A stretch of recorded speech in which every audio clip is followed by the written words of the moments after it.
Shortly before the Soyuz crew members left Star City for the launch site in Kazakhstan earlier this month, I had a chance to spend a few minutes talking with Steve Swanson.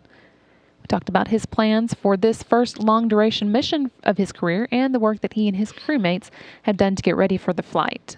Why don't we start a little bit by talking about your training? I know that you've trained in the past for shuttle missions. How is that different than your training for a space station expedition?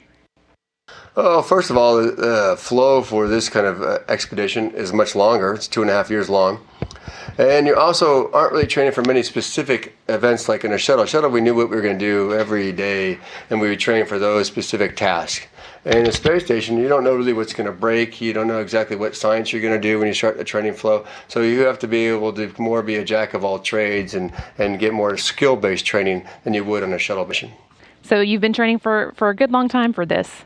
That is a true statement, and I'm definitely glad to be almost over with the training part and heading on to the actual doing the flight itself. Well, I don't know if it's considered part of your training for your expedition, but I know you spent some time here in the flight control room as a Capcom. Does that help you prepare? How does it build your relationship with the team here on the ground? Anything like that?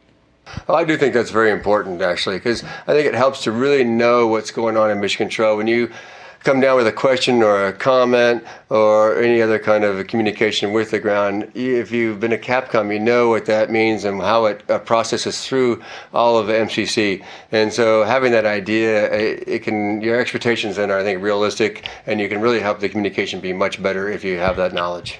Do you have a lot of good relationships with the folks here on the ground who will be supporting you? I believe I do. I need to ask them to make sure it works on both sides, but I believe I do. All right. Well, tell us a little bit about what launch day is going to be like for you. Well, launch day, it's going to be actually quite a bit of a long day. We're going to launch 3 in the morning, Baikonur time. And so we're getting up only around 9 o'clock. We're going to have breakfast. I'll probably get a workout in. And then they want us to take a nap around maybe like 1 or 2, get up again around 6 or so, and that's when we're going to start getting ready for the launch at that time. We're going to start off by getting all cleaned up. That's one thing they want you to do here. Make sure you take a shower, you're clean to go. And then we head on out and do a few formal events with writing our names on the wall of the rooms we stay in, stuff like that, a couple ceremonial deals. And then we head on out to building 254 where we suit up in our Sokol suits, do a pressure check to make sure the suits are working well. At that point, we head from there out to the launch pad, climb on into the vehicle about 2.5 hours prior to launch, and then start doing all our checks with that. Again, we do a vehicle seal or leak check on the vehicle. We do one of our suits also again, make sure everything is working fine, the communication is good on the vehicle and on the ground, and if everything's all ready to go, then we get to launch. Does sound like a long day, but a good one, I think. Yes, it is a good day. Just a long.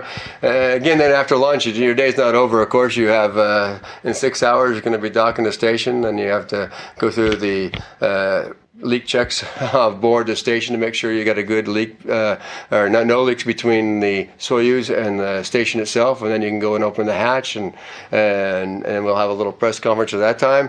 And so it's going to be a long day, but I'm looking forward to it. We talk a whole lot about all the science that y'all do on board the station here for Space Station Live. So can you tell us a little bit about anything that you're particularly looking forward to, or anything that we should be looking forward to? Anything you think is really interesting?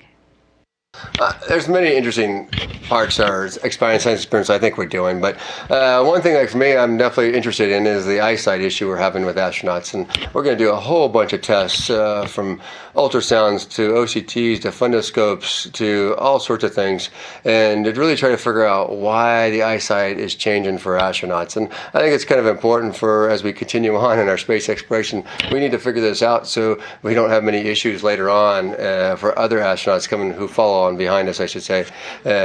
So I think that's important. So what will your part be in the eye experiments? Well, I'll both be the guinea pig and also the test conductor. So other astronauts up there will do the experiments on me, and then I'll turn around and do the experiments on them. So we both get to do both ends of the deal. All right. Well, that does sound interesting. Thank you so much for talking with us. We'll be watching from here on the ground and wishing you luck. My pleasure. Thank you.